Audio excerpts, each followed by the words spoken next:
And what is the practice session? What was that? What are the what are the practice session? Oh, it's just like a way that Zoom allows you to have like conversation with the people that are panelists in the meeting prior Ah, to having the attendees come in, so you can okay. deal with Great. the issues. Great. We Yeah. dealt with them. Yeah. Yeah, great. Thank you. So now we have some folks here. Welcome to the attendees. And I think we Recording are in progress. recording. Great. Okay. Excellent. So then with that, I'm going to get going. Welcome, everyone. Today is March 2nd, 2026, and I'm calling to order the meeting of the Cherry Hill Working Group at 7:02 p.m. Pursuant to Chapter 20 of the Acts of 2021 and extended again by Chapter 2 of the Acts of 2023, this meeting will be conducted via remote means. Members of the public who wish to access the meeting may do so via Zoom or by telephone. No in-person attendance of members of the public will be permitted, but every effort will be made to ensure that the public can adequately access the proceedings in real time via technological means. A hyperlink to the meeting is posted on its online calendar. And I will now conduct a roll call to confirm that everyone's video and audio are working properly. Let me come back to, let's see, things have moved around on me. Okay, Ray, Yes. excellent. Ryan, Yes. okay, we have you double time here. Is that? Yeah, well, it's just because I wasn't sure if you wanted me to share the screen again. So that's Oh, why, okay. yeah. Yeah, So I that would have be the other, great. the computers in there too. So yeah. Okay, well, wonderful. Hillary, Yes. Or if Chris. I was in Wales, I would say Oh, here. here. Okay, I like that. Chris is here. Okay, Anurag, Yes. Sanjay. Yep, I'm here. I'm going to turn camera off while I put a little dinner into my face, but I'll be listening and ready to Great. participate as needed. Okay, wonderful. Thank you. So let's just check. We have eight people in the attendees. Well, there's I think a couple repeats, so maybe it's not quite eight, but at least five. Ray, is there anyone that you wanted moved? Everyone is good in the attendees? Excellent. Okay. So I am going to start with a period of public comment. And I will read the little uh, disclosure here again. Public comments on matters other than those under public comments are welcomed on matters within the jurisdiction of the Cherry Hill Working Group. Public comments will be taken. I don't know. This is a weird. I don't remember this. I thought I had uh, a different thing that I read each week. But anyway, the point is, public comments are welcomed, and we will not be able to respond to your comments, but we will be listening closely. And I would like to just let the group here know that I was contacted. You may all remember Andrew, who attended our first meeting in person. And Andrew put together a really nice presentation. He's been a longtime member at Cherry Hill, and he's been following our work very closely. He's very enthusiastic about what we're doing and also has some really great questions and feedback for us. So, Andrew asked me if he could make a public comment that might go a little bit longer than 3 minutes, maybe 4 minutes. And then he also, toward the end, if we have time, I'd like to allow Andrew to come back if we're not able to answer the questions. And again, we can't really have a dialogue, but I'm trying to do the best to take those folks who are really following our work and allow them to engage with us. So I do see that Andrew's hand is raised. So if Ray, if you would let Andrew in, that would be wonderful.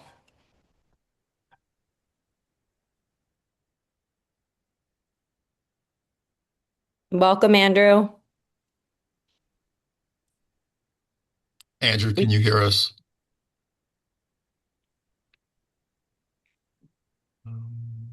Mm.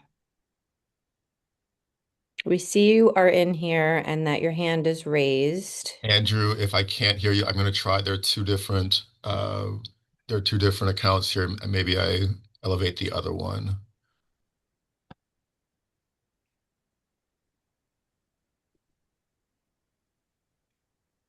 Andrew, are you here?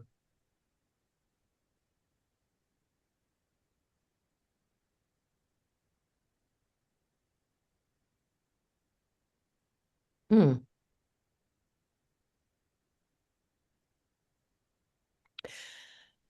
I wonder if there's someone else in the audience we can briefly bring in just to see if it's a attendee thing or if it's oh, let's see now.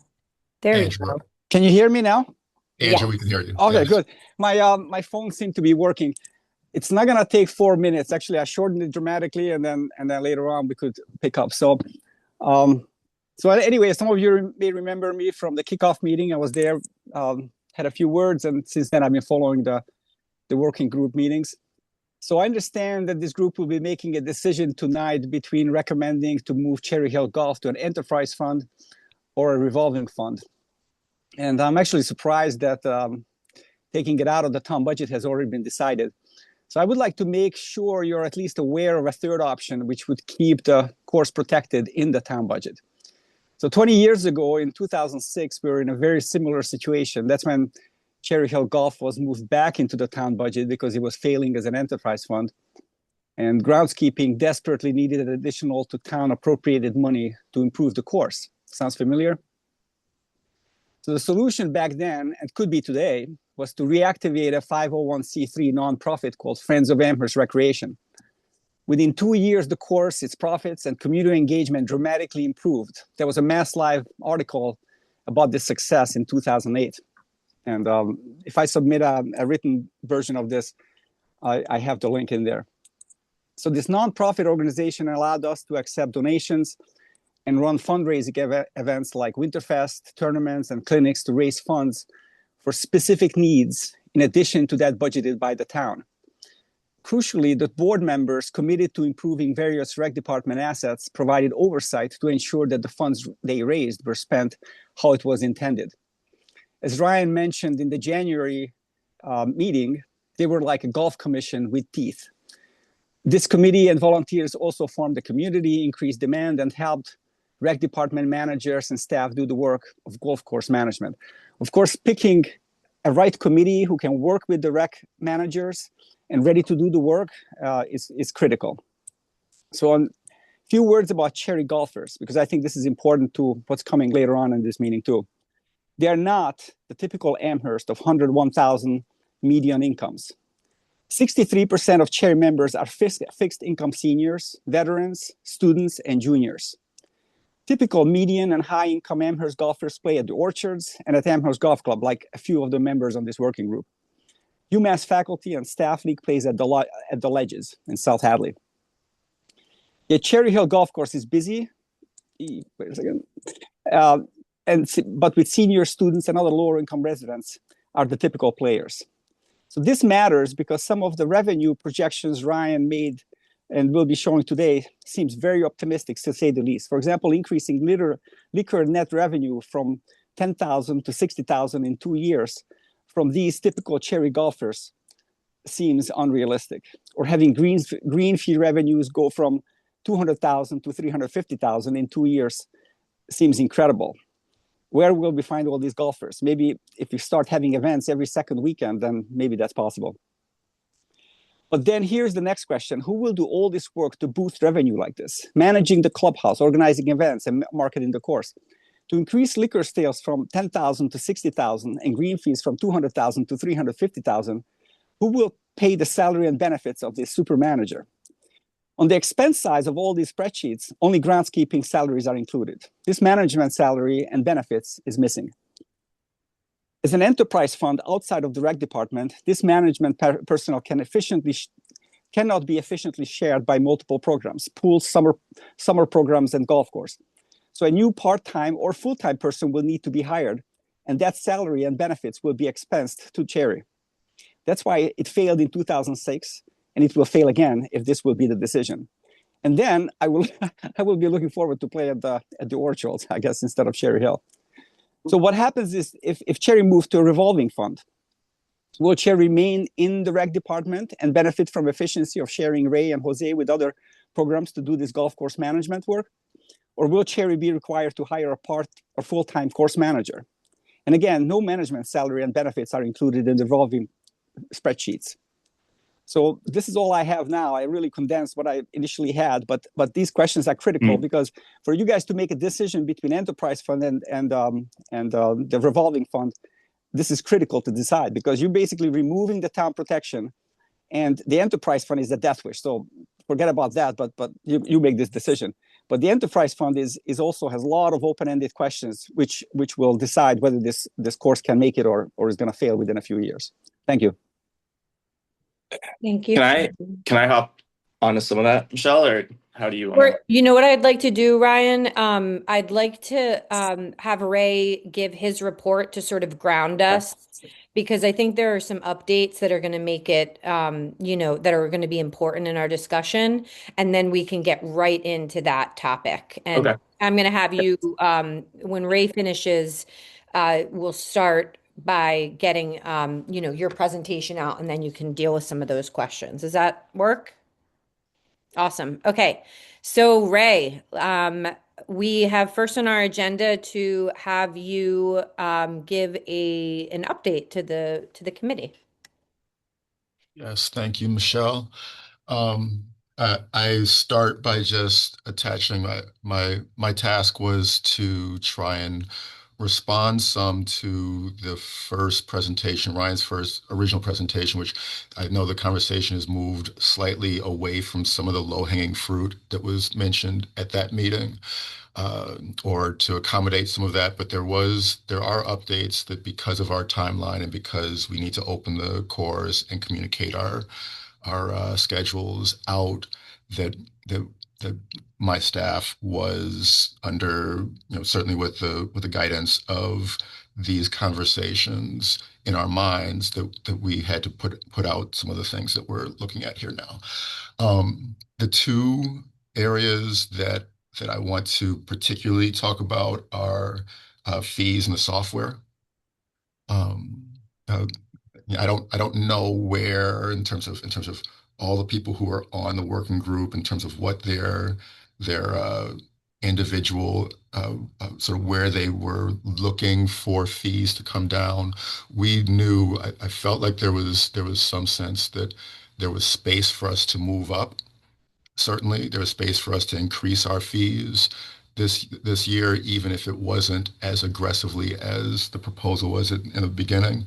And our calculations did have us looking at what's coming down to a 10% increase in membership rates. We're looking at 10%, approximately 10% increase in membership fees across the board for all of our membership categories. And with the intention of evaluating our revenue relationship with our budget over the course of this year, and having an opportunity to reevaluate that again next year. But the members have not. It's a little bit hidden. I was talking about this in response to the first presentation 2 meetings ago. We haven't raised direct membership fees in years, but the cost has gone up as we've raised carts, as we've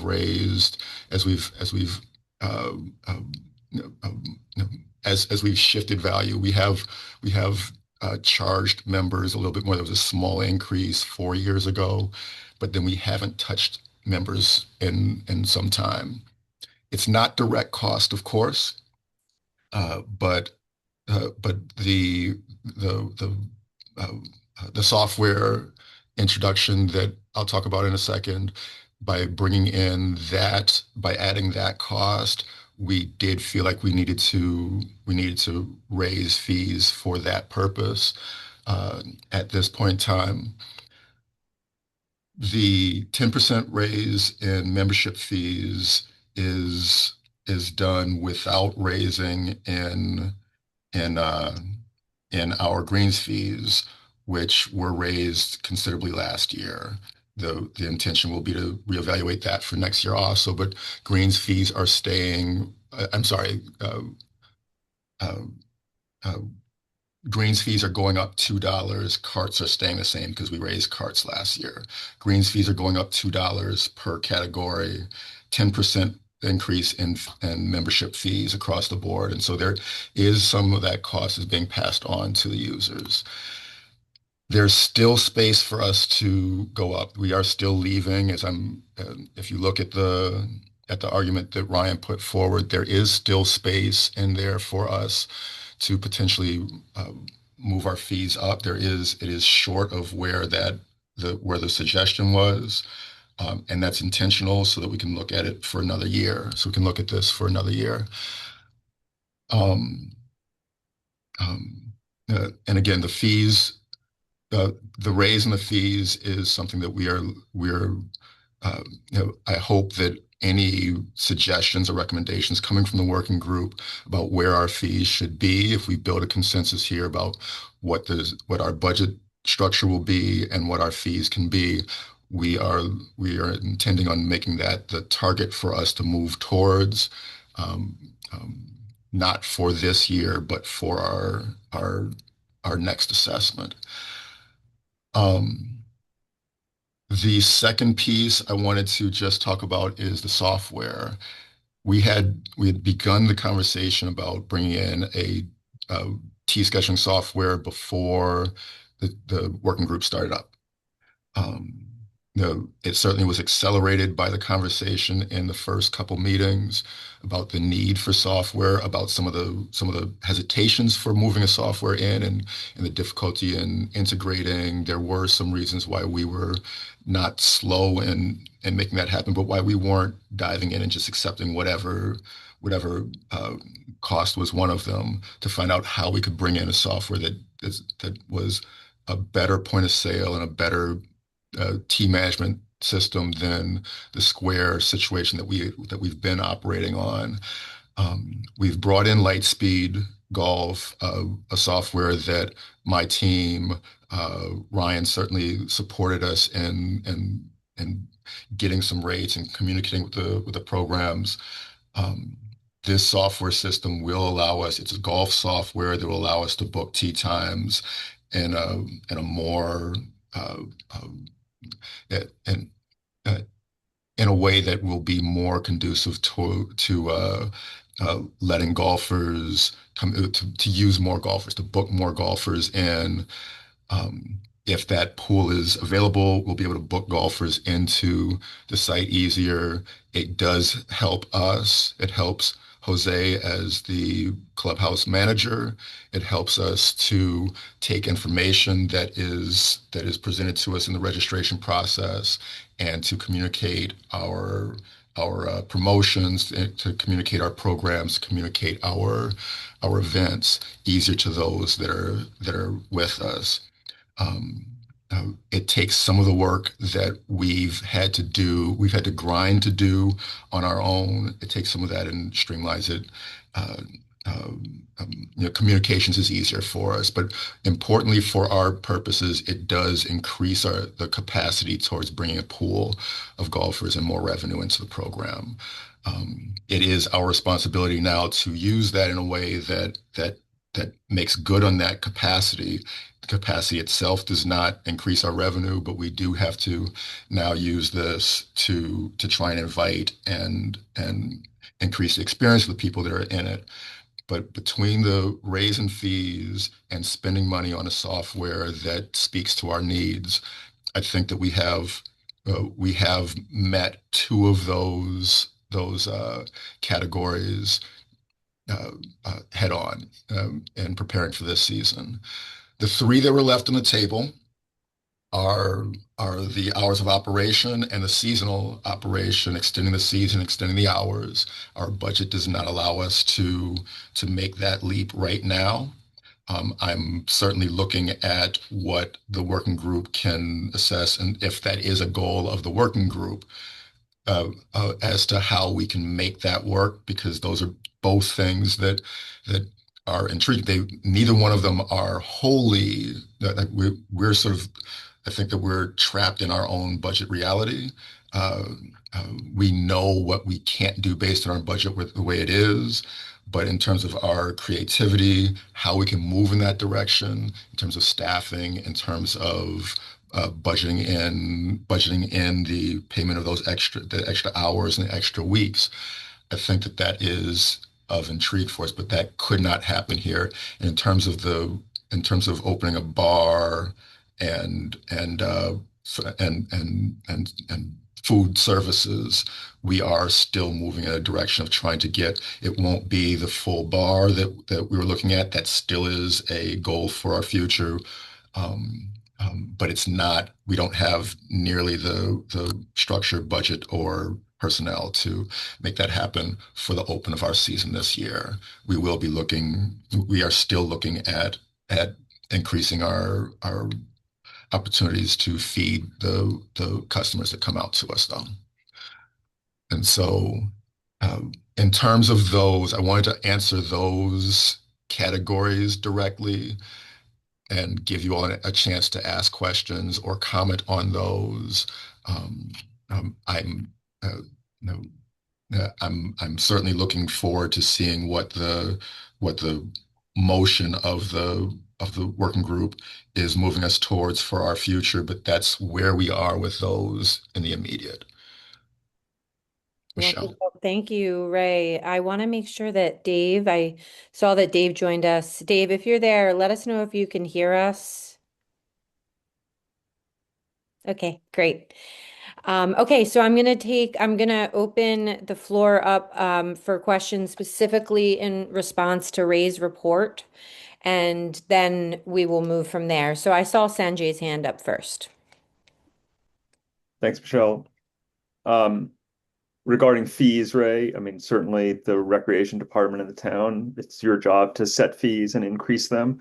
But since that's happening in parallel with the work of this commission working group, I just wanted to say that we never voted on a recommendation to change fees, as far as I can recall. And so I want that to be clearly understood and reflected in the record. And that I want us to be sensitive to the things that are happening in parallel here, right? Which is the work of this working group and administrative decision making being made by the recreation department and the town. I do not want the word to get around that fees are up because the working group recommended it. The working group has not recommended anything yet. The working group has discussed many things. And so, Ray, I know you would never present it that way, right? But that's my statement for the public record. Michelle, may I respond? Of course, yeah. Yes, thank you. And I meant to make a point of that. I did not mean to insist that there was a registered consensus. If anything, there were energies pushing in both sides. I think the energy to try and raise revenue, we heard that in the conversation here, but as I've spoken to my staff and our support staff since our meetings, I know that there was not a formal motion from the working group. And I also know that there are either outright voiced objections to the rate at which we're moving, or even just implied hesitations there. Originally, our fee increase was a little bit lower than the 10%. Our assessment in terms of trying to find where we're moving with that fee increase, we knew we were going to be increasing fees regardless of what the working group was pushing to in the long term. Our settling on 10% gives us the space for us to have that conversation, to continue that conversation about where we're moving. We left space in in the fee structure because I know that that was not the overwhelming consensus of the working group. Ray, And so Ray, may I just pause you for a second to make yeah. sure Sarah can hear us? Welcome, Sarah. Can you Hi, hear? sorry I'm late. Yep, can hear you. Just finished up. No worries. Hi, Glad to Sarah. be here. Yeah. Hi, Sarah. Back to you, Ray. Sorry. Yes. And so I do want to say in opening acknowledgement, one of the things that was a big part of our conversation was the fact that we did not have a formal consensus. And Sanjay in particular, the last comment he had at the last meeting about exactly what he just said there was also a way of my saying we don't have we're not looking for the authority of the working group for our immediate for our immediate fee set, but I know and I knew that hesitation was enough to keep us from acting under the authority of the working group on that. So noted, Sanjay. Thank you. Anurag. Well, I was wondering if we are talking about the operations as they're happening today, or are we talking about our recommendations going forward? So I just want a clarification about that. Yeah, and I think that's a great question. And just to further delineate, so Ray is doing with his staff what he would do in any year. And we are trying to look at the sort of bigger picture and the long-term success of the course. But of course, we've had discussions about these kinds of recommendations like fees and, time of operation and things like that. But I do think it's important that we remember, I don't think there's anything on the charge that says that we are charged with deciding on fees. It's just part of our sort of bigger picture look at the operations of the course. That's how I understand it. But Dave or Ray, if you want to jump in, that's my sense of it.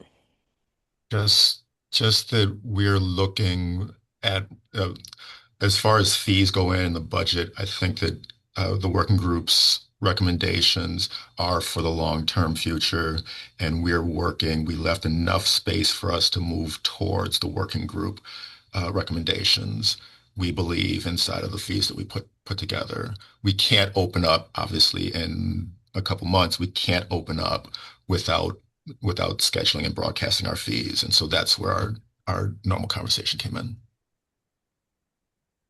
Anurag, did that answer your question? Well, yeah, I mean, sort of. I'm kind of I think we should just stay with the operating details of what the current operating decisions are for the course. I mean, they are interesting, but they shouldn't really speak to what we are about here. I think we should keep our focus on our recommendation for the town manager. And I think if I remember the conversation correctly, the last time or the time before, I think one of the sense I got from the group was that we are just creating options for the town manager. It's not we are not making calls about the operating decisions. We are just creating options. And in the end, the town manager and the town can decide based on other circumstances we are not aware of what they're going to do. So I think if we insert the operating details into our discussion, it just makes it more confusing. That's all. I appreciate that. Yeah, thank you, Anurag. Okay, Hillary? Yes.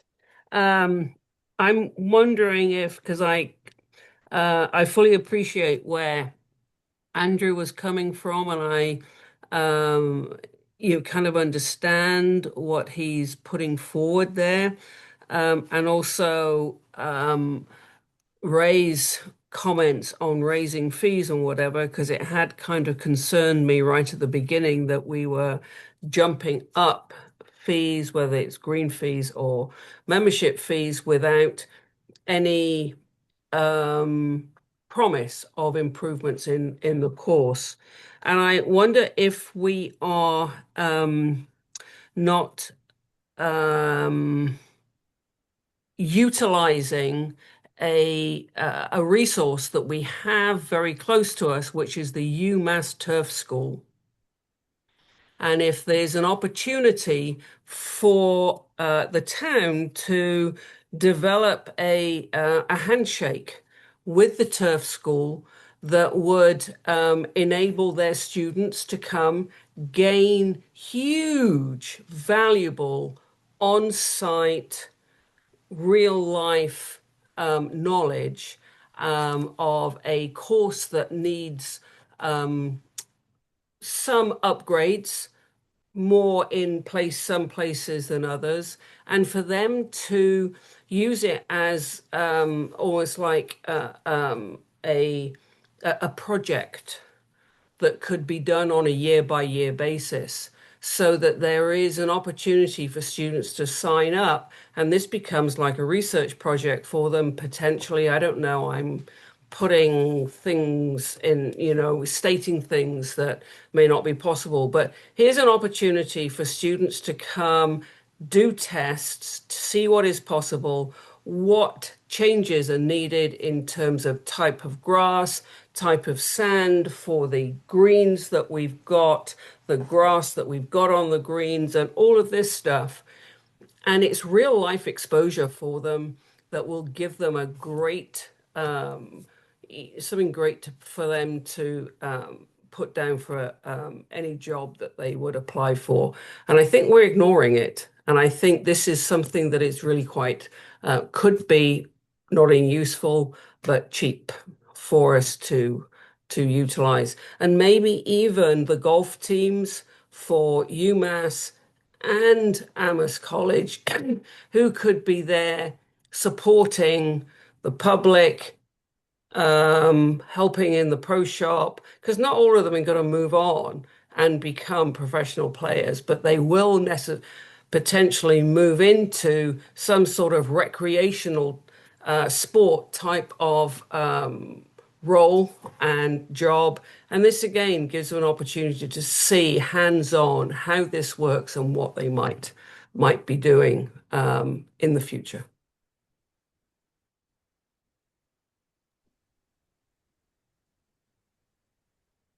Thank you, Hillary. I'm really glad that you brought that up.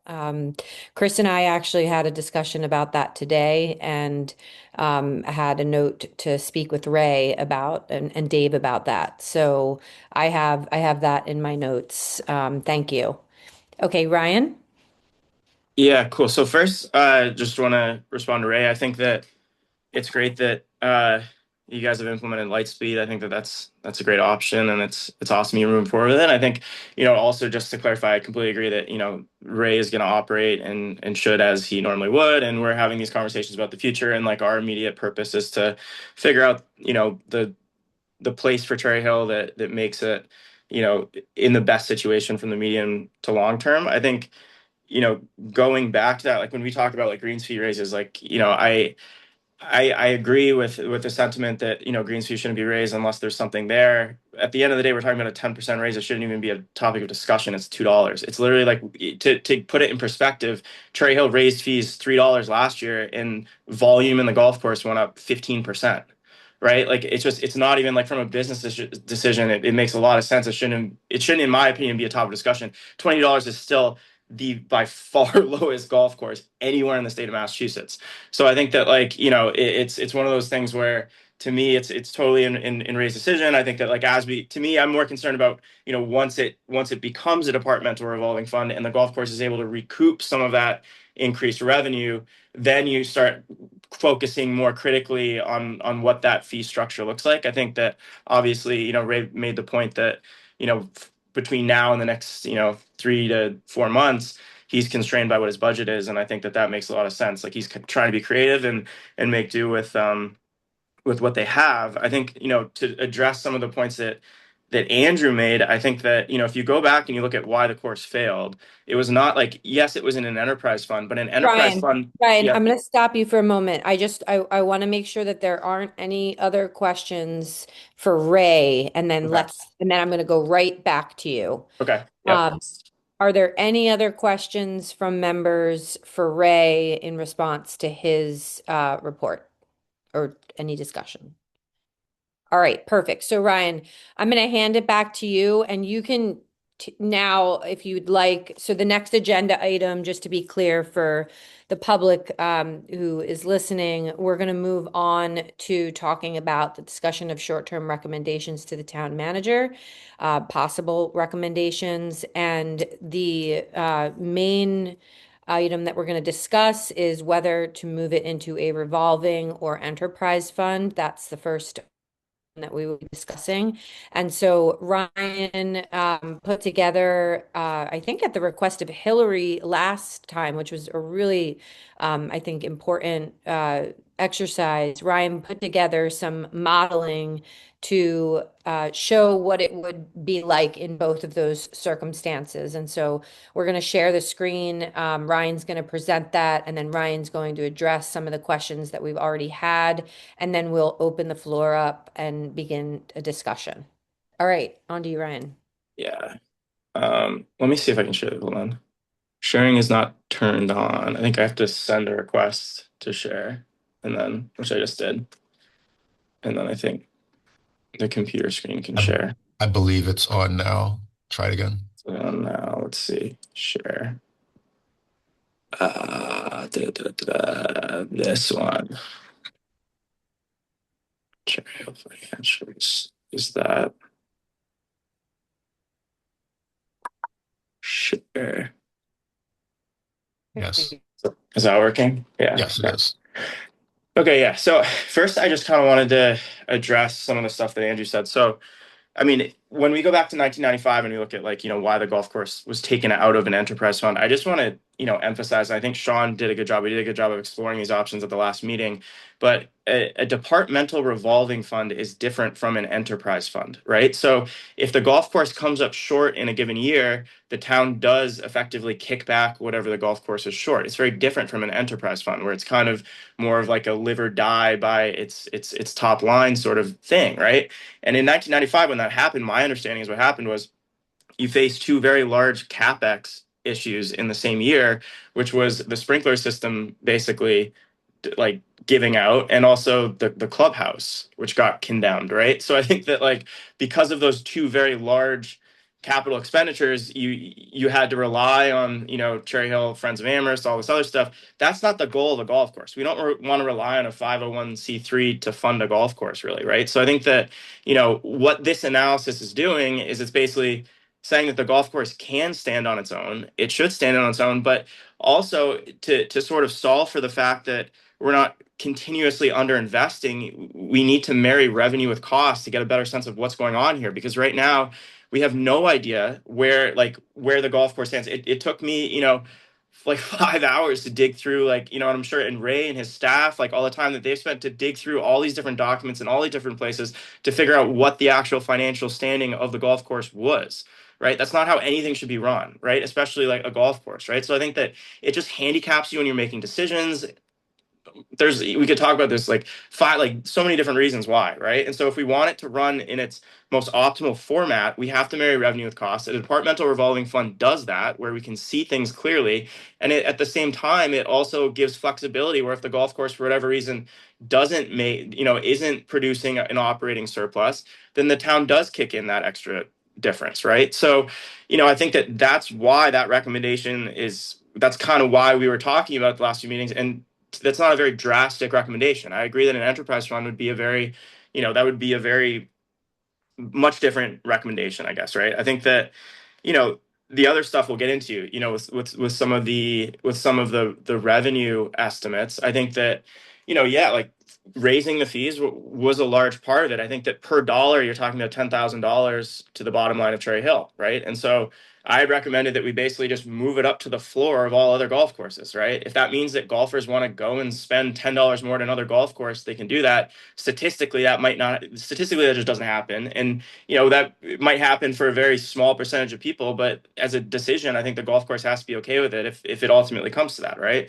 I think that, when you look at this too, the way that I've done this analysis, I've handicapped these revenue projections by like 50% down here, 75%, right? So not only do I think that some of these recommendations are very conservative, i.e., what the system will do for efficiency gains, right? If you look at what the system does for efficiency gains and how I kind of spelled out in the last PowerPoint, where it was like, I took the very bottom end of efficiency gains, despite the fact that Cherry Hill on its most busiest days is generating what should be, a full revenue would be, they're generating 50% of what should be full revenue, right? So I think that from an efficiency gain perspective, just with the system alone, I think that I'm lowballing that estimate. But I think that, this is why I sort of down at the bottom here handicap the revenue, projections by 75%, by 50%, to sort of get a sense of realistically what the confidence intervals look like when you come into some of this analysis. And I think, the other thing around the full-time salaries, that's incorporated, right? So you talk, like Andrew raised the point that, had not looked at full-time salary or management salaries. I included,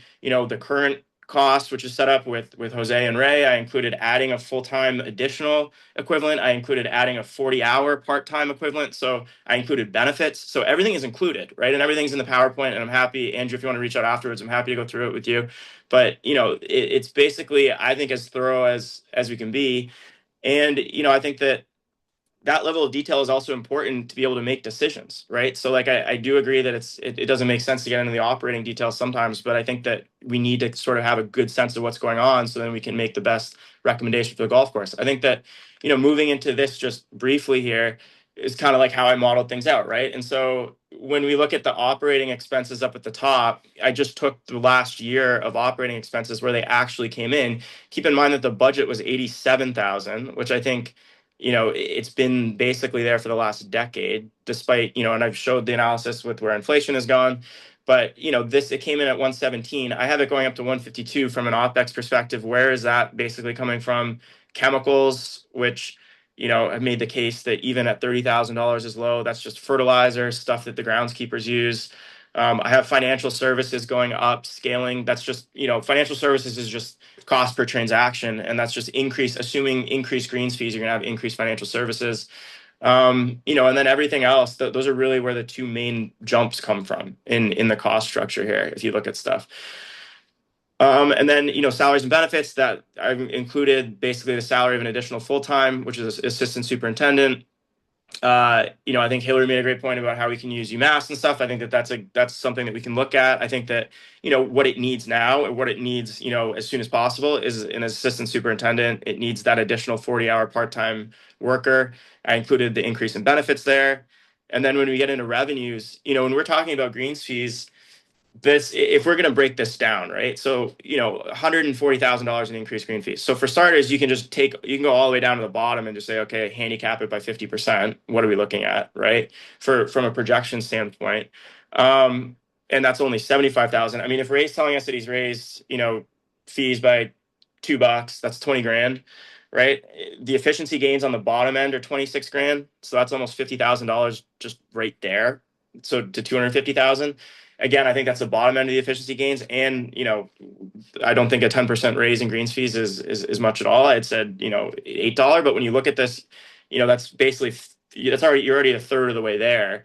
I think that where the rest of the stuff came from, it's not, all these golfers. It's basically like you have a full tee sheet 40 days of the year. So it's finding people that want to play on those busiest days that currently can't because the system doesn't allow them to, or because the entire course is booked out with like one person, on each time slot. We're not combining time slots. So I think that's where that $26,000 in efficiency comes from. You have $20,000 from increased fees.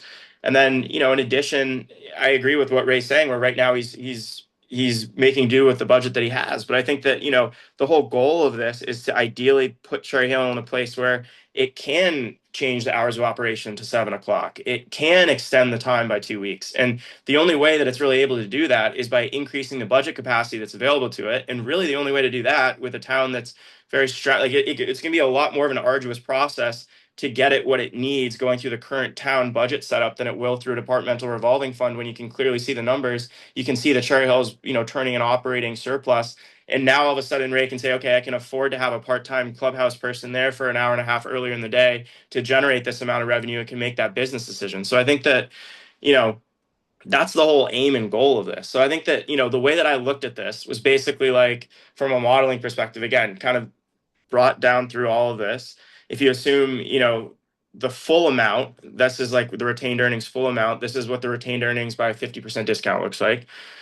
And then, you get into, I've kept carts basically the same. I increased it like very little. Beverages is a pretty big jump up. But again, this is going off of this is like 3 other reference points of what other clubhouses make on alcohol, right? So it's not, and even handicapping that, right? So I think that this is one of those things where it's a big area of revenue that needs to be explored and is currently not being explored. If it's 61,000, maybe it's 20,000, right? Or 30,000, but that's why I handicapped everything by 50% down here so you can see. I think that what you get here is you basically get, a confidence interval, and you get a confidence interval shooting out. I had this discussion with Sean. I went back and forth. You can't really have a departmental revolving fund where salaries aren't included or benefits aren't included, which would be a way to sort of, you could take salaries and benefits and put them in a different line item in the town, and then you could use that excess to fund the shortage that we have from a capital investment perspective. You can't really do that. So you have to include everything. So if you include everything, the current golf course capital expenditures are between like 40 and 75,000 for the last few years. I think this year it's going to be somewhere around 50,000. So, above and beyond whatever the operating expenditure number is, which we've determined in this meeting, the last 2 meetings to be like small positive, the town is still shelling out $40,000 to $75,000 a year in capital improvements. And it's still underinvested via the cost of inflation, what we need to do by like $500,000. So basically what I have here is I have the town making a one-time, well, it's really 2-time $110,000 capital investment commitment for 27 and 28. And then the golf course paying that back 29, 30, 31, 32, 33. And then you can see the confidence interval at the end here. You're basically like, even if you handicap the revenue projections, you're still very positive in terms of from an operating perspective, retained earning perspective, which is more than enough to satisfy, ongoing capital improvements and the $60,000 fee that you're basically giving back to the town. So I think that like the idea here is for the town to say like, okay, well, we can do this in a departmental revolving fund where, this number, the retained earnings number, is getting plowed back into capital improvements, or, in recognition that we've underfunded the golf course for a decade, we can kickstart that a little bit via a loan that's going to get paid back to us over 5 years. And then in perpetuity, the town will be better off. We can justify this because we'll get this administration fee in the future, right? And I think that all of this depends on, how well the golf course does. Obviously, there are a lot of variables that go into this, but like for an exercise sake, like we kind of have to do this to make a recommendation, right? So that's kind of where I have the departmental revolving fund. If I look at the enterprise fund situation, I think that the big reason not to go to an enterprise fund right now is just because these numbers are too close to zero. If you handicap them by 50%, I mean, you're basically on the other side of zero by $10,000, right? And if you're not raising, you basically like, it is what it is, right? Like it's just the margin of confidence is it's not, we're not that confident enough that Cherry Hill can survive on its own to recommend the enterprise fund. But the departmental revolving fund is very different, right? It allows us to sort of marry these things, but at the same time, we don't need to have that supreme confidence. It's basically just like a smart business decision for the golf course to get it quickly and, as quickly as we can out of its current state. So this is basically what I have for the enterprise fund, where, it's the only reason to not do enterprise fund is just because some of these projections, if you handicap them enough, you're not going to, there's a possibility that you don't break even. I think that, and then the do nothing, I kind of had similar, like I assume that we implemented the thing, the golf course system. I have some other things in there, like maybe we've, figured out sponsorships or something, but you can see that eventually, and this could have been a lot more pessimistic, but the golf course, basically, I would imagine you start having decreased participation, just like yearly decline in green fees, not huge, because people will still play on it, but you're just not really going to get you're not going to get the same quality of a golf course, I don't think, if you're not investing in it and you're not actively sort of paying attention to it. And I think that that's kind of what we've seen a little bit over the last few years. So I think that when you look at it, these are kind of the three scenarios that I modeled out. Happy to go into some of the assumptions and stuff. I think that I addressed the feasibility of these numbers pretty well. I think that I handicapped them 50% to get a sense of like where we'd be if they don't pan out or materialize, right? I think that Ray basically giving us a $2 increase and the golf management system puts us 33% of the way there. So it's like, okay, we don't really have much of you're already, I think, there basically. So I think that that's kind of how I modeled stuff out. Thank you so much, Ryan. And if you want to stop sharing just for the discussion, this will be, if it's not already available in the packet, and it's also been sent, it is available in the packet, and it's also been sent to members. So I am going to go to Dave. Sure. Can we Thanks, have Michelle. can we have the, I'm sorry, can we have the screen removed? Thank you. Yeah, no, that was very helpful. Thank you, Michelle, for letting me ask a couple of questions. I guess the first question is either for Ray or I think it's for Ray. I noticed in Ryan's assumptions of operating, one of the largest increases in operating was for chemicals. And I wonder, where did that come from and what is the origin of that? Have we underfunded that line item? It goes from 17,000 to 38,000 in a course of 4 or 5 years. And I guess I'm asking it in the context of, historically, Cherry Hill, probably before your time, Ray, made a number of commitments to be, I will call it a green, or I believe at one point we were Audubon certified golf course, as was Hickory Ridge at one point. So I'm just wondering, why almost the double in double digit increase, and what is it for? Is it just for fertilizer, or are we? I will say that we are definitely underfunded. We're overspent on the chemical lines that you're talking about there. I think the question you're asking is a methodology question, so I will defer to Ryan on that. Yeah, I mean, I can also I think John is also in the attendees list, and he would probably be the best person to talk to about this.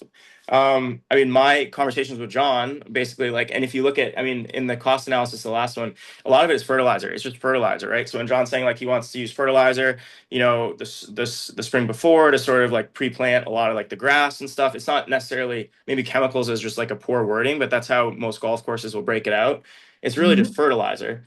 And you look at other greens, other public golf courses. So I looked at Old Salem greens. If you bring in any other sort of comparison, we're underspending by we're spending 10% of what other golf courses spend right now, right? So it's that's basically what the chemical line item is. Yeah, no, thanks for that. And maybe in the future, John could give us a little more information on that. It's just given the course's history, and also the association, the course is very wet. Everything drains right down to the ponds and to the river and the wetlands. So just curious about that. I'm also, I guess, another question for Ray. Ray, in our conversations with Sean, they've been parallel to what Ryan has presented here. This idea that moving to a departmental revolving fund may be a logical first step, right? And I believe Sean may have even mentioned FY27 as a possibility for that to happen. So I just wanted to put that out there. I don't even think logistically, even if this group recommended moving to an enterprise fund, I don't think we could do it this year anyway. And I don't want to put words in your mouth. I don't think I've heard that from you. But so I think if this group wanted to recommend a departmental, revolving fund, we could explore that sooner than later. I think the goal is to have it implemented by fiscal year 27 because there's no reason to let it go to fiscal year 28. And that's my conversations with Sean were Well, basically like, if I that's could, why Ryan, let me just interrupt you. You say the goal is, I think this is what I heard earlier, like 20 minutes ago. This group needs to make recommendations. So I just don't want to get ahead of this group. And this group hasn't made that recommendation yet, just like this group hasn't recommended additional increases in fees. So all I'm saying is allow some discussion to happen here to see if this group believes that a departmental phase Revolving two fund. Revolving fund. revolving fund makes sense. So because I haven't heard discussion here yeah. tonight. I mean, Ryan, I think Ryan, hang on one second, okay? I just want to, I know there's maybe some, can be frustration and, I think we're all coming with really good intentions here. I just want to pause us for a moment because I think it will help us if we can at least narrow our discussion down now to do nothing or have a revolving fund. So can we do a straw poll to see if is anyone feeling like an enterprise fund is the way to go? And is anyone feeling like we need to discuss the modeling or anything about an enterprise fund? Okay, so then now we've got ourselves narrowed down to having a discussion about whether we keep things as they are or whether we recommend a departmental revolving fund. And just to be clear, and I don't have all of the details, but Sean alluded to this. In order to do a revolving fund, which by the way, these revolving funds are used in the town already. So we're not doing something new or fancy or anything like that. They're already being used. And the way that they're governed is through a bylaw. So the town would set guidelines through a bylaw that would be specific for this revolving fund to work. And that is something that if the group does recommend, one, we're making a recommendation, and then Paul and staff are going to decide whether that recommendation is something they'd like to move forward with. But that bylaw could be put in place most likely, according to what Sean said last time, for FY27. So just to clarify all of that. So I'd like to, with that being said, open the floor for discussion and just trying, if we can, to kind of, even if we already know, yes, no, I'm going to do this or I'm not going to do that, just to listen to each other so that we can really come to an informed decision together. So I'm going to go to Hillary. Thank you, Michelle. Yeah. First of all, I would like to commend Ryan for his the amount of work that he's put into this. Thank you, because I think it's been really very helpful, certainly for me, and hopefully for others on the working group. But I am intrigued as to why it is that there is a fairly sharp increase in terms of in expenses in almost all categories from FY26 to FY27, and then most things are flatlined. I would have expected at least the current rate of inflation or a 10% level of inflation to have been added on to each of those figures from 28 onwards, because nothing's going to be flatlined. Yeah, If it is. you, Just to, sorry, Hillary. So it is actually, I did incorporate it. It's like 3% or 4%, which is kind of what it was growing at up until 2016. The only thing that I'm drops talking back, about Ryan, excuse me, I'm sorry. I'm talking about expenses. yeah. Okay. And so how is it then that FY26 heating oil is 1,244, in FY27 it's 4,200, and it remains at 4,200 until FY33. That's never going to happen. Nor will that happen for heating gas, electric, gasoline. diesel, because that's not happening to the rest of us. So why should that happen in these expenses? Well, so I have electric going up. I have heating, gas, and oil basically the same because it's a commodity, right? Like I don't know where oil is going to go. I don't know where heating gas is going to go. It could go Doesn't down. It matter. could go up. If you're doing a projection, you need to add on some amount to me. And I've been, a manager, I've dealt with budgets. You have to add on some amount of increase on a year by year basis so that there's some realistic view of what those outgoings are going to be, what those expenses are going to be. And they can't flatline. Yeah, I mean, look, like what I've done is I've like with chemicals it goes up, with some of these it goes up, but I've also flatlined carts. I've flatlined, there are a lot of things that I've So flatlined. right, so there's nothing about replacement of carts. These carts are not going to last We lease for them. the next, 10 years necessarily. Well, So, we what lease I'm them. saying is that I really, it's for me, it's opened up the possibilities of discussion about what are the true expenses going to be here if we move into a certain type of fund and outgoings. That's all.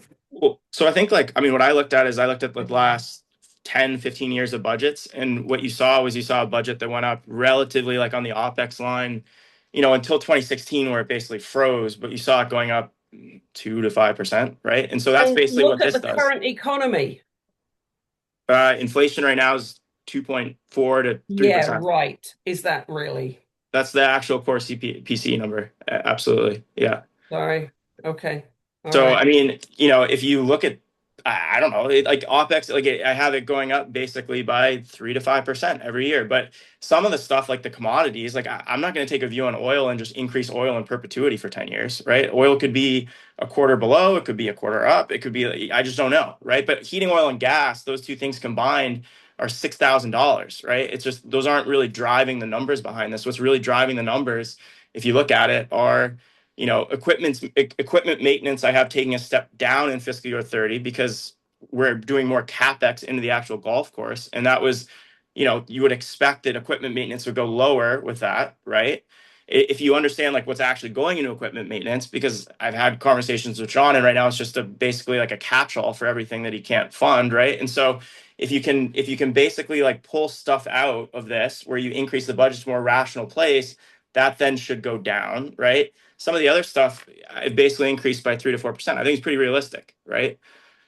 Ryan, could you just explain for me, because I heard Hillary say that how would, whether they should be increased or not, how does it being in a revolving fund or staying exactly as it is impact, like Yeah, I mean, terms I would of the argue like modeling? for I'm asking like in terms of the modeling, like if the expenses are the way yeah. that you put them versus the way that Hillary's suggesting, would it change based on whether we did nothing, like stayed as is or went into a revolving fund? Yeah, and I think that, probably if we stay as is, the expenses probably wouldn't jump up like this. I think that I just kept the expenses the same under all of them. But I think to your point, the expenses probably look something like 125 instead of the 152 because you don't get a lot of these increases. But I think that, I was just being optimistic under all scenarios that that we would be able to sort of push through a higher OpEx budget regardless. But I think that maybe it's realistic to say that under the do nothing scenario, you don't get that higher OpEx budget. I think that that's fair. Okay. Okay. That's helpful. Thank you. Okay, Anurag? Okay, sorry. So I have a clarifying question, just from a golf operations. Maybe Ray, you can answer that, or Dave. Uh, if it was a steady state golf course, which was in decent condition, and we have to put money every year to kind of keep up with this basic quality of the golf course. How much would that be? Like $50,000 a year, like capex and all that stuff, other than operating budget, not the operating budget. I'm talking about the capex.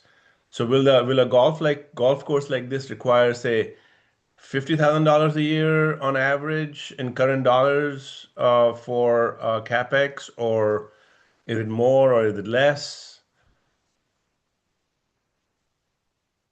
And then I have one more question after that. And so like I had in the Let's let Ray take that question. Ray? It's hard to average it out just because the expenses are so varying in capital for us. There are at least two major expenses coming down soon, and they're both sustainability initiatives on our part. One is going electric with carts, and the other one is looking at our pump house at uh, what's going to be a necessary pump house uh, uh, renovation. Both of them could be pretty expensive and by themselves. We haven't reset our 5-year queue, and know there's a couple things that we need to look at in terms of smaller items.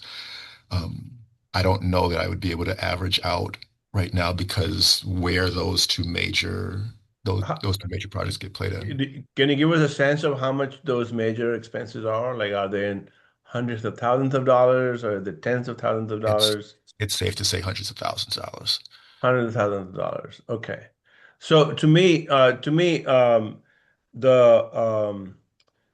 sense I've been getting from these meetings is that the golf course is a cherished property for the town. It's a gem. It's a community. It brings the community together. We don't want to lose it. We want to keep it. And to keep it in a good working condition, it requires some annual or periodic investments like CapEx and stuff like that. So the question for us is, what's the best way? What's the best governance mechanism to get that? Because right now it's not getting it. And so the question is, will the revolving account, I always think about revolver. I don't know why I think about revolver, but the revolver, will that help us will that accomplish this idea of getting money infused into the golf course as it is needed? I think that's really the main question. I think that's a question that really we are not in a position to answer here, really, because I think the town manager and the town have the larger context, and they're probably best positioned to answer that. I think for me, the Ryan's has done a lot of really hard work here. At the same time, I would really like the town finance department to put some stamp of approval on these numbers, or because I think there is some confusion about what assumptions went in here and whether they're right assumptions or not. And I think we can argue about those, and we'll never resolve that because assumptions are assumptions, and different people make different assumptions. So I think it'll be very helpful, at least for me personally, for the town finance department to say, these numbers are really on the ballpark. And it's not nothing to say about what Ryan's quality of work. I'm not saying anything about that. I think because they have not gone through the test of being challenged. The assumptions haven't gone through the public debate process. I mean, we don't have the time to really go into each number and each answer. We will never get the consensus on what the assumptions ought to be, um, because assumptions are made by people based on how they think the world is going to be. So the town finance department saying something about these numbers or similar numbers would be very helpful for me. Thank you, Anurag. Ryan, I would like to ask you a direct question. I think this is a good point that's being raised. And I know that you have had a lot of discussions with Sean in the course of our work here. Sean was with us last meeting. Without speaking for Sean, and I want to be really careful about that, could you share with us any feedback that Sean has given you on your assumptions if you have shared them with him? Yeah, so I mean, Sean and I basically got to the same numbers from an analysis perspective, not from a forward, like he can't model, like in terms of modeling stuff out, it's anyone's assumption. But in terms of what we're working with and where the starting points are, in terms of the current level of Cherry Hill's finances, we came to agreement on that. So obviously you're going to have, as you project stuff out, you're going to have differences and stuff. But I think that, what I've tried to do is I've tried to have conversations with, with John, I've had a lot of conversations with John. He is the one on the ground, that understands, I would say, how these costs move, how they should move. And so that's really what's informing a lot of my, analysis and sort of, I would say, projections. Okay, thank you, Ryan. That's helpful. Sanjay. Thank you, Michelle. Dave and Ray, I'm going to pose a question that I hope you can find yourselves in a position to try to answer in some way. For the past several years, the golf courses' revenues have exceeded expenses. I think there are some subtleties to that involving capital expenditures and other things, but that is what Ryan's numbers show, and it's what I've heard from Ray over my years on the Rec Commission, and et cetera, et cetera. Does the town manager's office, I'll say office instead of an individual, does the town manager's office and the council view Cherry Hill first as a facility whose expenses exceed its budget, or as a facility whose revenues exceed its expenses? Or is that just too simplistic and that's not an answerable question? Ask that again. This is fun. Yeah. Is Cherry Hill viewed as by town government, broadly speaking, as a facility which exceeds its budget each year in terms of expenses, or a facility for which revenue has been exceeding expenses? The reason I ask is because as we contemplate revolving fund versus status quo, it sounds like we're highly unlikely to recommend an enterprise fund, right? As we consider revolving fund versus status quo, I certainly am interested in the current qualitative perceptions of the financial picture of Cherry Hill. I believe that the phrase that we're throwing around a bunch is matching revenues and expenses. I think the answer to your question also goes a little bit to answer Anurag's question. What do we think? How do we, the town, that's us, how do we view Cherry Hill without the revenue matched with expenses in our assessment? It is really hard for us year to year to make that comparison. We know the way it's situated currently, that we are overspent, that our expenses we're spending more money than we're budgeted to spend. And given our reality, that's the way I, as a director, have to operate. And so one of the reasons, if the goal is to allow Amherst Recreation to view expenses, to have a better, clearer picture of what we're putting in, what we're getting out of it, if that is our goal, and having our revenues, like all of our revolving funds, to have our revenue speak to what our expenses are directly, then we can certainly answer that question a little bit more directly. But right now, if you're asking about what the perspective is inside of like our financial operations, we lose money because it takes resources to plug the expenses holes. And so that's where my stresses have been for a few years. Thank you, Ray. I appreciate that honest perspective. Thank you. Thank you, Sanjay. Yes, Dave. No, great question, Sanjay. I think Ray, for the most part, answered that. I just wanted to, again, I'm not speaking for the council, but having sat through a number of budgets over any number of years, I mean, honestly, I don't think the council has, we've had town council for about 8 years now. Michelle was a part of that for a number of years at the beginning. I don't think the council through the years, in my experience and the number of meetings I've been to, has really opined extensively on Cherry Hill, to be perfectly honest.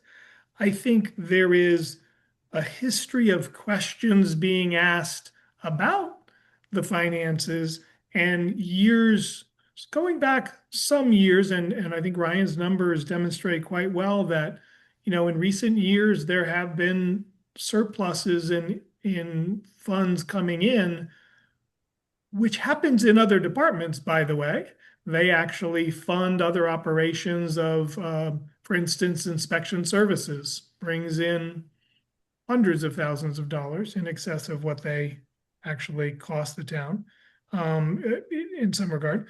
So I think that history lingers, and so I think that's one of the reasons why this working group is so important, is to clarify some of those issues and kind of move forward. And I also think, Anurag said something important a few moments ago.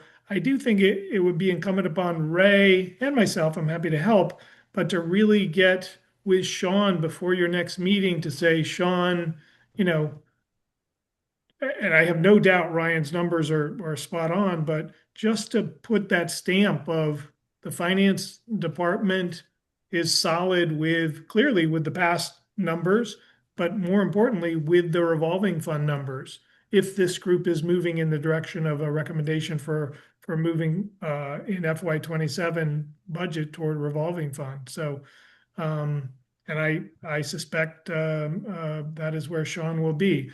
Ray and I have had informal conversations with Sean where outside of this meeting where Sean is like, yeah, I mean, this could probably work.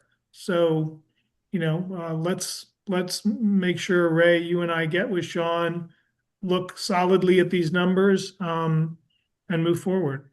To give you that confidence. I think you're looking for that confidence to say our recommendation is X if it is going to be a revolving fund based on some of these preliminary numbers. So.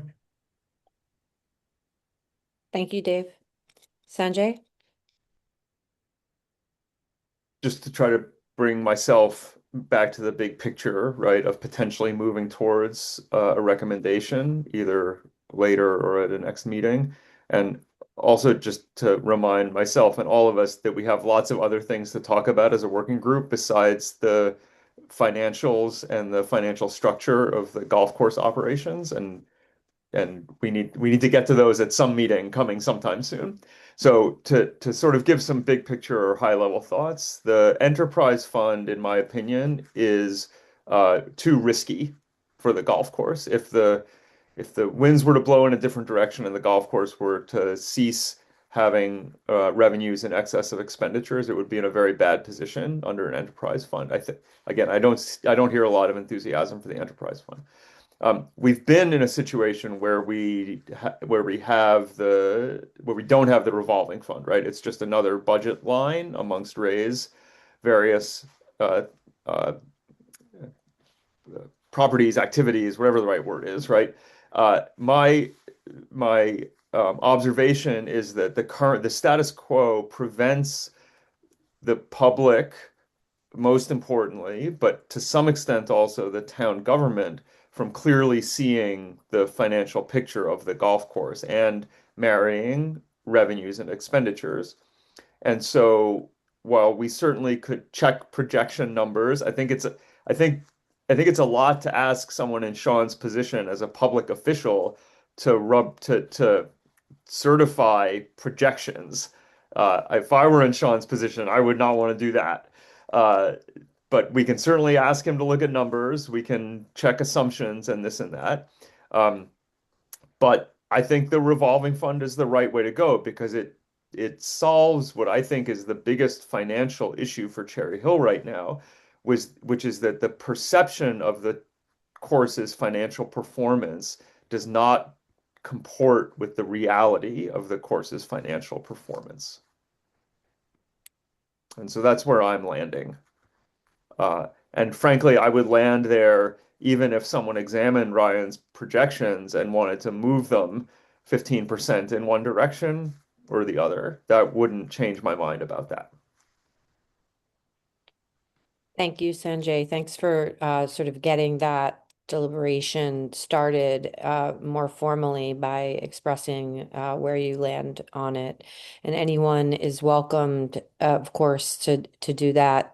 And we can decide as a group whether we're ready to move forward with a recommendation tonight or whether we need more time. Anurag? Yeah, so I'm kind of, I think there's a sort of a common understanding developing here, and I'm not too far away from it either. Um, my question, I think we should talk a little bit about what the risks might be of revolving fund. I don't know what the risks are. I think, Dave, you probably have experiences from other revolving funds. Like, it would be nice to hear what you think, how you think they're working for the town.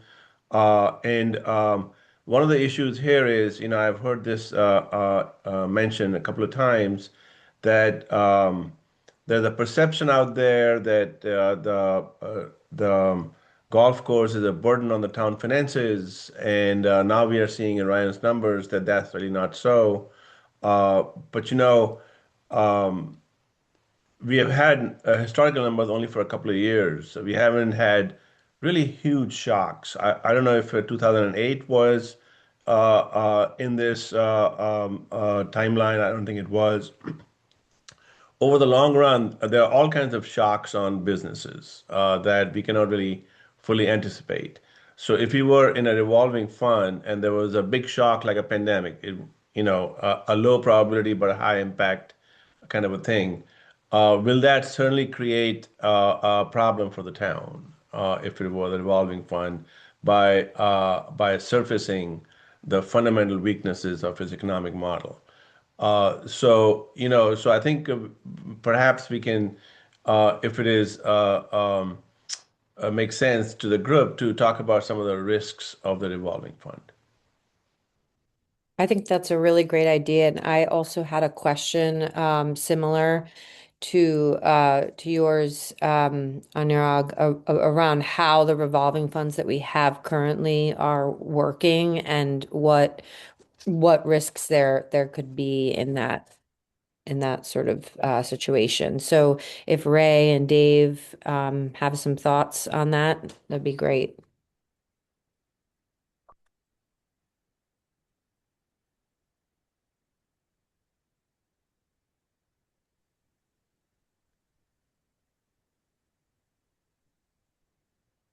I don't know, Ray. I, Yeah, honestly, it might be something I need to give a little more thought to. I'm just looking at our time as well. I did just want to, just related to this in terms of the budget that Ryan put together. I agree with Sanjay in that Sean may not want to put his stamp on this is what the town is going to do, but to some degree, with the timeline we're under, if we're actually, well, if you move toward this recommendation and Paul and Sean and want to present that as part of the FY27 budget, we actually have to put a budget, a revolving fund budget together. So it goes back to these are kind of parallel processes and which one is ahead of the other, if you will. So, it's not that it's just going to be part of our process. We're going to have to present something to the town council that says, hey, we think we should move in the direction of a revolving fund. And to do that, here's what the budget for Cherry Hill would look like. And here are all the benefits and pluses of doing that. And we'll also have to know what are some of those risks. I'd have to give a little more thought to Anurag's question about risk. Ray, I mean, you've been managing for a couple of years some other revolving funds within recreation broadly. I will say that this has the implication that new staff would be hired, so that's an inherent risk. You're adding more cost to the budget. And if something X, whatever that X might be, happened and fewer people were golfing, you may have an issue there, right? Because you are not going to have the revenue to cover that increase in cost. But Ray manages a number of these revolving funds, our pools, and there's a couple others. So he may have more, but I'd like to give that a little more thought and maybe discuss that with some of your other questions with Sean. Can I I will, just go ahead, Ray, please? I'll be quick. I will say that when you ask about risk with the revolving fund, Dave just kind of hit on the big one is revolving funds are dependent. You talk about anything that deals with wages, anything that deals with those fixed expenses. A revolving fund does carry with it that risk. We had to answer these questions when we recently converted our pools into revolving funds, and basically assure that we have revenue to cover those fixed expenses inside of the revolving fund. Is there risk there? Of course, there's risk there. If we're paying wages and there isn't, and the course itself is responsible for paying those wages, then we have that issue. If there is an unforeseen, if there's force majeure, if there's something that drives our costs beyond our budget, then it's not like the enterprise fund where we are entirely on our own. We do have some cover from the town, but the risk is that Cherry Hill has to be able to pay for itself. The risk is that it's expenses, you marry expenses to cost, and those expenses then have to stand up on their own. So there certainly is risk. Can I follow up on that a little bit? Yes. Yeah, I want to just check the time here. It's almost 8:30. How are people feeling about, because I think at this point we're either going to continue the discussion and decide, for another 10 or however many minutes and then make a decision on whether we want to recommend or not. Or if we think that we're not wanting to move any further along in this tonight, like we need to get off at 8:30, then we should stop now, so that we can approve our minutes and come up with our calendar for the rest of our meetings. So why don't, hold on, Ryan, I'd like to know from the group if you can give me a thumbs up if you are willing to stay for another 15 minutes. Please give a thumbs up to that. Okay. Sarah, does that work for you? Not really, unfortunately. I still have a lot of work to do. Okay. I was going to say it doesn't have And it to. does make, I wanted you to know. you know what? I know what I'll do. I'll stay on and I'll just start doing some of the work while I'm listening. How's that? That sounds really good. Okay. Thank you so much. Okay. All right. Great. So, Ryan, put your hand up because I know you have something to say too, and I'm trying to sort of work with the fact that you're presenting, but that also you are one of 7 of us. So Sanjay, and then I'm going to go to Ryan. Okay, I'll keep this very brief. With regard to risk, I don't see the risks associated with the revolving fund as being substantially worse than those risks under the status quo. That's what I would like to say. Thank you, Sanjay. And Anurag, I didn't forget that you wanted to come back. Yeah. Okay, Ryan. I agree with Sanjay. I think just one point on timing. I know that when I was having conversations with Sean, one of the things that he stressed was that, we need to, if we want this in fiscal year 27, or we want to have the best chance of this going into fiscal year 27, we need to kind of have these recommendations up to Paul as soon as possible. Because if we wait until the next meeting, it's just going to be too long. And I think that What would not be ideal would be to have the committee agreeing, or to have the committee in agreement that this is the direction we want to take things, come to that realization in, 45 days from now, and then it's too late and this doesn't get implemented, if it does, until 2028.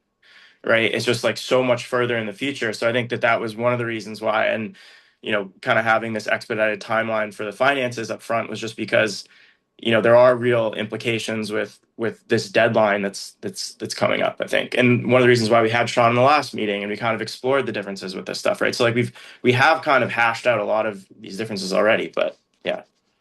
Thank you, Ryan. Anurag, did you want to follow up? Well, this is a question I had asked Sean, and I know the town has a very rigorous budgeting process. Um, I think the ideal situation would be if the town can just fund this thing while keeping it on the regular general budget books. I think the main problem the way I'm understanding this is, I think the main problem we're trying to solve here is to infuse some investment into the golf course and how best to do that. And I think we are leaning towards the idea that the revolving fund might be the best way to do that, to get some money invested into the golf courses so that because the current system as a line item in the budget is not really allowing that money to come into the golf course. I think that's the way I'm kind of defining the problem. Um, if there was a simple way to solve the problem without doing the revolving fund, I would vote for that. But if revolving fund is the only way to really do that, to infuse some money into the golf course, then of course I will kind of go along with that. Okay, thank you. Does anyone want to respond specifically to that? That that that thought, that question? I think I will just say that I think that the reason that some of these other departments like the pools and other things that Ray have spoken about, they've moved into the revolving fund, I think probably for the same reason that we're looking to move into the revolving fund, because there are so many demands on the budget and it is difficult to, I think, get everything that you need in your department. And so, yeah, but if anyone else has thoughts on that, and if not, I feel like we may be at a place where we could put a motion on the floor, which I have drafted, and we can take a look at it. So if folks feel that we are, I certainly wouldn't want us to vote if we're not ready to vote, but I also feel like we have spent quite a bit of time on this. And so we could give me a thumbs up if you'd like me to share screen and show the motion, and then, okay, perfect. All right. So I'm going to do that. Just have to, I think I have the ability to do that. Let's see here. Yeah, okay. Can everyone see that? Okay. Yes, I can. All right, great. So the motion, I didn't, include departmental revolving or enterprise because I knew we were going to have the discussion, but this is the first part of the motion. There's an optional amendment if we wanted to include something about a review of the structure, but my sense is that would happen anyway. But it certainly could be included in the motion. So I would like to open the floor here to see if folks have any questions about the language of this motion, about possible amendments to the motion. And of course, here we would be inserting departmental revolving fund. Yes, Sarah.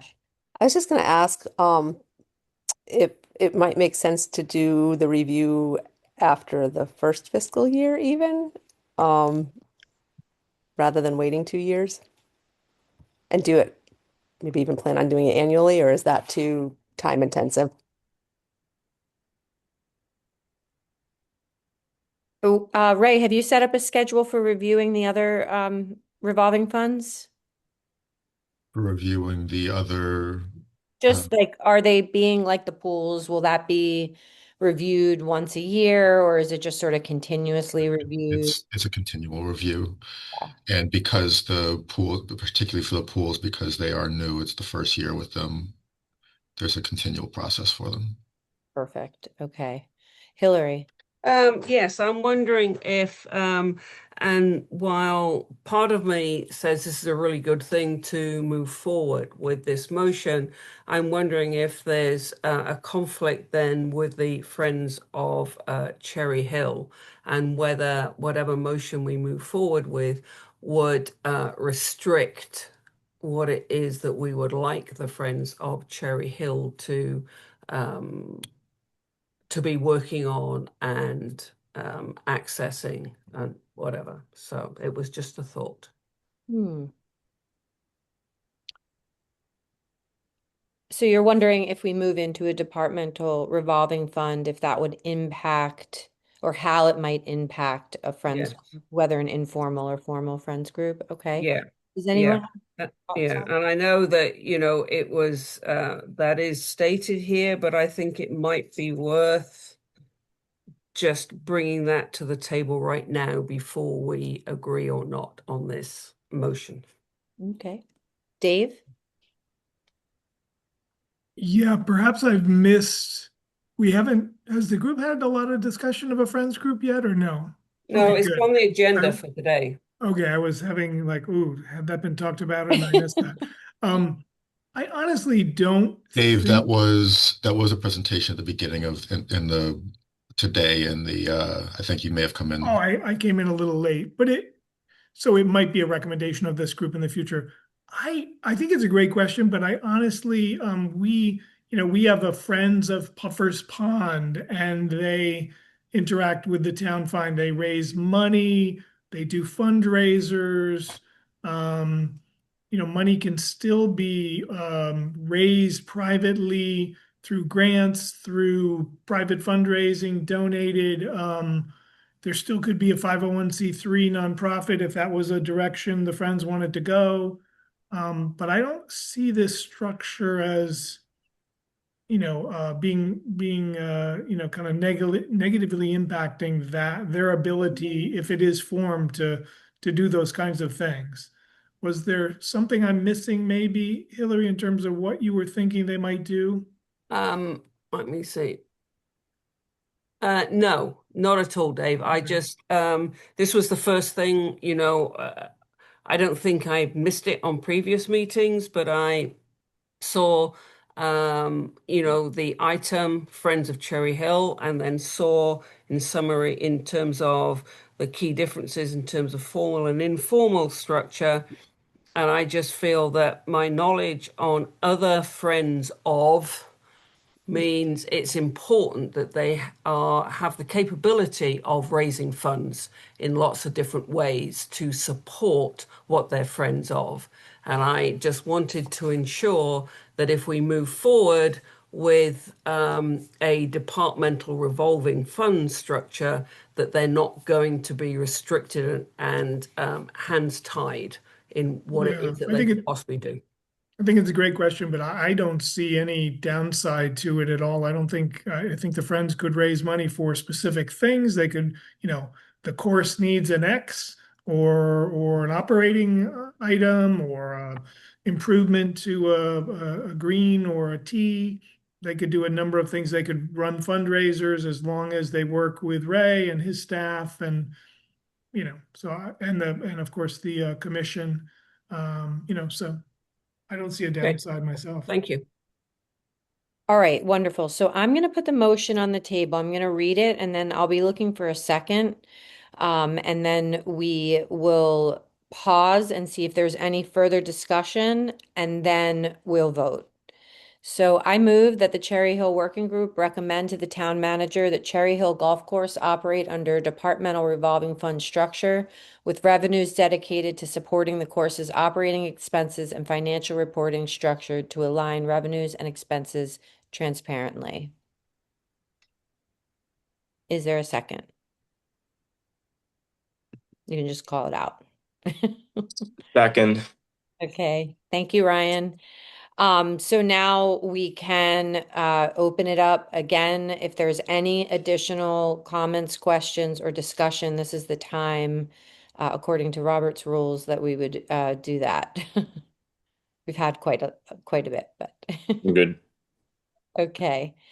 All right. So then I am going to stop the share. If folks fully digested this and ready to vote, I'm going to stop the share. And then I'm gonna start with Ryan.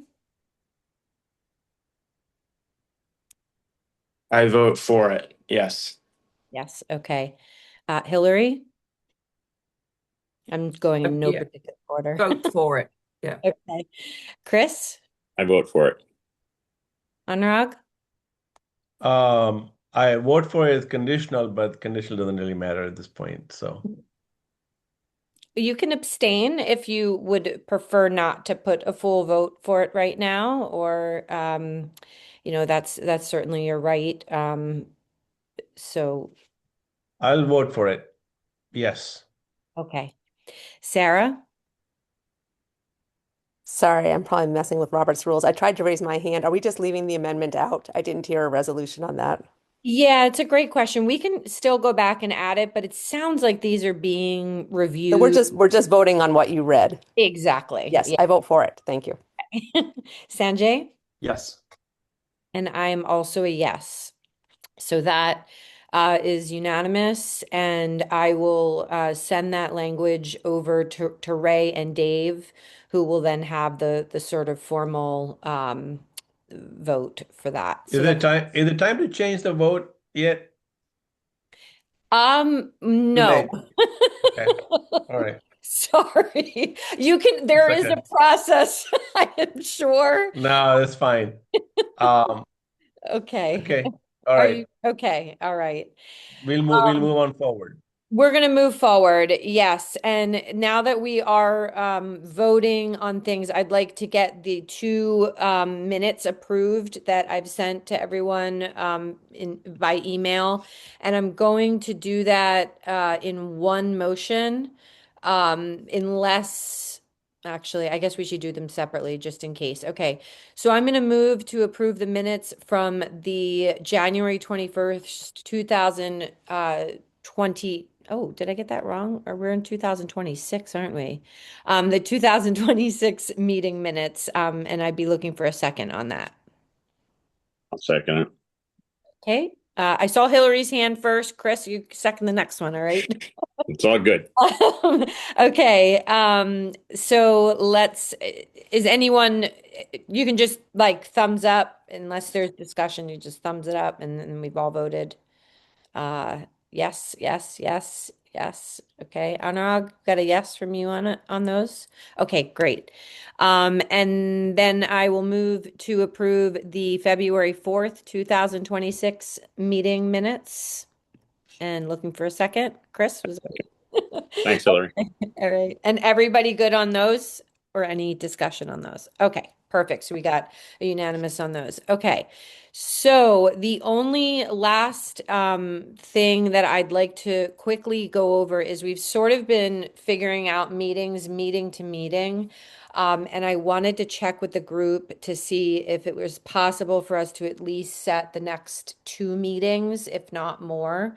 I know it's already late now. How is Monday night working for folks versus Wednesday night? Dave, I know there are council meetings sometimes on Mondays that both you and Ray probably would, but I'd like to start with Dave and Ray and just see what nights are, working for you. I'm pretty flexible. The second and fourth Wednesday, I have another set meeting.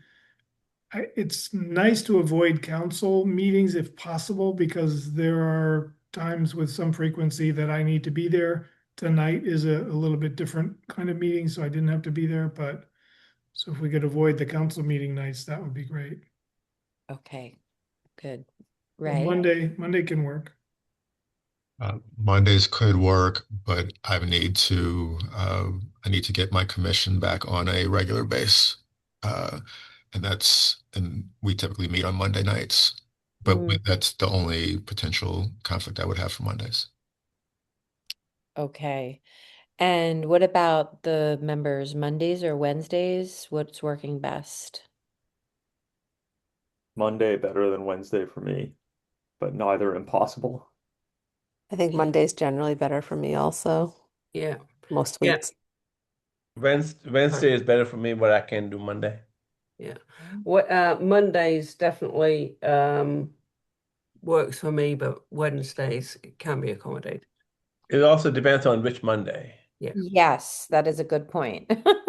Ryan, what about for you? Both Mondays and Wednesdays, fine. Or okay, all right. So, Mondays are also good for me. I don't know if we want to be meeting every 2 weeks. Does that seem like the right pace, right now, or do folks have a different view on that? I'm Every still 2 good with that.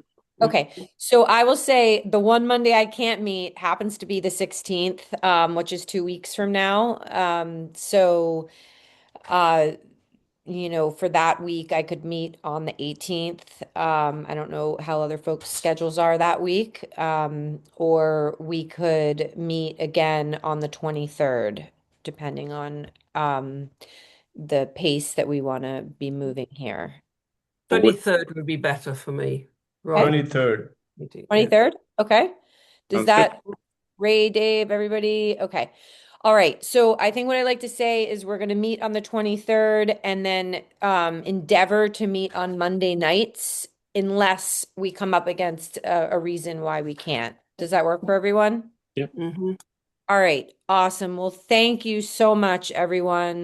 This was a really great meeting and really just appreciate everybody so much. And I'm going to adjourn the meeting at 8:48 p.m. Okay. Thank you. Thank you. Thank you. Thank you.